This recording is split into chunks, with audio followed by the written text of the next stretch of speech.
Could you count to 10 for me real quick? 1, 2, 3, 4, 5, Fine. 6. You took that really seriously when I said real quick, Real too, didn't I? quick, Yeah. Okay, Testing, tasting. you're fine. You're fine, thank you. Okay, so you can just talk to me, and it'll be, like I said, it's 5 minutes and we'll be out of here. And you're going to edit it. But Somebody's gonna edit it. Somebody may. So all I need you to do to start off is to tell me your name and what class you're associated with. My name is Carlton Moore. I was in class 6-67. Okay.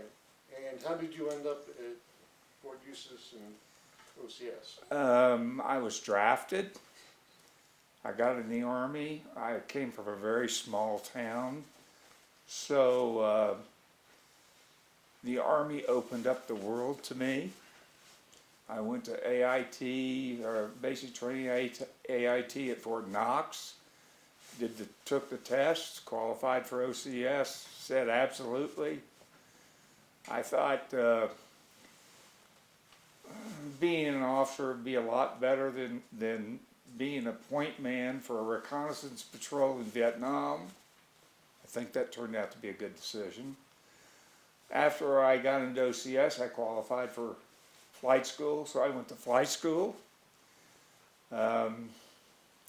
Then after flight school, I went to aircraft maintenance officer school back here at Fort Eustis. And so the typical turnaround for a draftee at that point in the war was 8 weeks, 8 weeks of training, a month leave, Vietnam. It took me 2.5 years from my draft date to get to Vietnam, and I was pretty well qualified with the training I got. What was your experience here like? OCS was like everybody knows, stretched you to your limits and made you grow, and certainly impacted the rest of my life. How so? Learning the ability to stick to the program and focus and drive, and some self-confidence. Any stories that you tell people about your time here? You know, the type that you tell at parties, bars?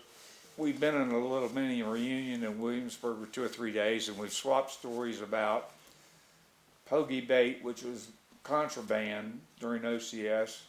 And I recall waking up one morning with a cheeseburger on my chest and one bite out of the cheeseburger.